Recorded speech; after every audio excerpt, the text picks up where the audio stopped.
Narito na ang mahalagang balita mula sa PNA Headlines. Iginiit ng Malacanang na hindi biktima ng politikal na pag-uusig si dating presidential spokesperson Harry Roque. Ito ay sa gitna ng paghingi ni Roque ng political asylum sa The Netherlands. Ayon kay Communications Undersecretary Claire Castro, napakalaki ng ebidensya laban sa kanya kaugnay ng operasyon ng mga pogo. Anya hindi makakaapekto ang pag-apply niya ng asylum lalo na kailangan niyang patunayan na may nangyayaring political persecution. Dagdag ni Castro, mas mabuting harapin ni Roque ang kanyang kaso at patunayang inosente siya. Nagtago si Roque mula noong Setyembre 2024 matapos siyang iparesto ng House Quad Committee dahil sa pagtanggi niya tumestigo sa pagdinig kaugnay ng operasyon ng mga pogo. Sinampahan siya ng kasong human trafficking noong Oktubre dahil sa pagkakadawit sa operasyon ng Lucky South 99 Corporation, ang Pogo Hub, na ni-raid sa Porac, Pampanga. Iginiit ni Roque na inuusig siya at may bayad ng politika ang investigasyon sa mga krimen ng mga pogo. Nagpakita noong March 14 si Roque sa The Netherlands para mag-file ng political asylum at magpresenta bilang legal counsel ni dating Pangulong Rodrigo Duterte sa International Criminal Court. Ipinaalala ng Malacanang sa mga unipormadong kawani ng gobyerno na maging non-partisan at walang kinikilingan. Ayon kay Communications Undersecretary Claire Castro, kahit sinong Pangulo ay mabibigla sa sinabi ng naturang pulis lalo na't inaasahang hindi papanig sa anumang puwersang politikal ang isang unipormadong tauhan ng gobyerno.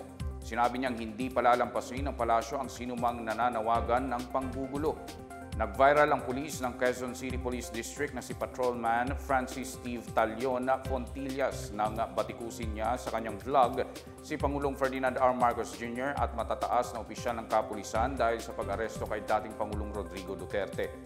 Pinagbantaan din niyang gigirahin ang International Criminal Court at Interpol kapag nilitis ang dating Pangulo.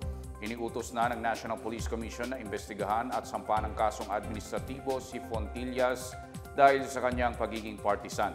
Sinampahan naman siya ng QCPD ng inciting to sedition. Napag-alamang absent without official leave si Fontilla mula noong ika-6 ng Marso. Sa iwalay na payag na nawagan si QCPD Acting Director Colonel Melesio Busliga Jr. na maging disiplinado at profesional at huwag makisawsaw sa politika. Nanawagan ang Office of the Presidential Advisor on Peace, Reconciliation and Unity sa Moro National Liberation Front na tulungang gawing mapayapa ang unang parliamentary elections ng Bangsamoro Autonomous Region in Muslim Mindanao sa Oktubre.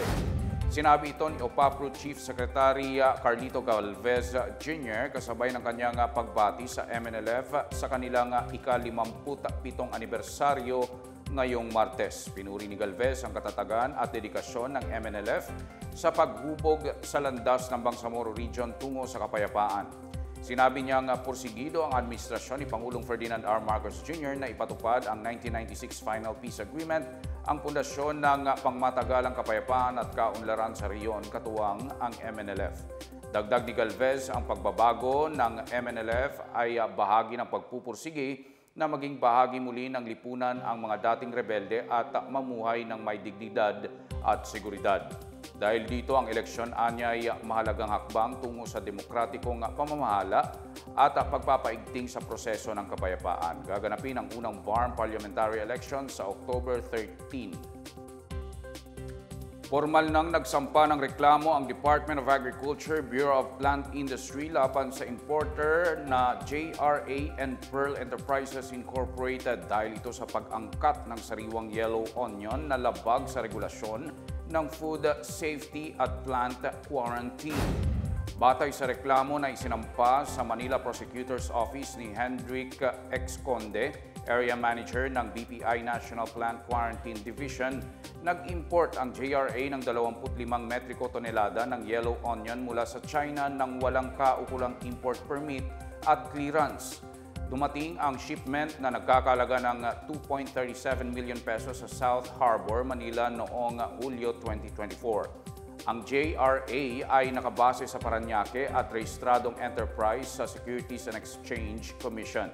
Ayon naman kay Agriculture Secretary Francisco Chu Laurel Jr., ang reklamo ay bahagi ng mas pinalawak na pagsisikap ng DA na maprotektahan ang lokal na mga magsasaka at consumers mula sa mga mapagsamantalang negosyante. Sa ibang balita, sinibak na sa pwesto si MRT3 General Manager Oscar Bongon kasunod ng insidente ng pagkakasira ng escalator sa Taft Avenue Station kung saan halos 100 pasahero ang nasaktan noong Sabado.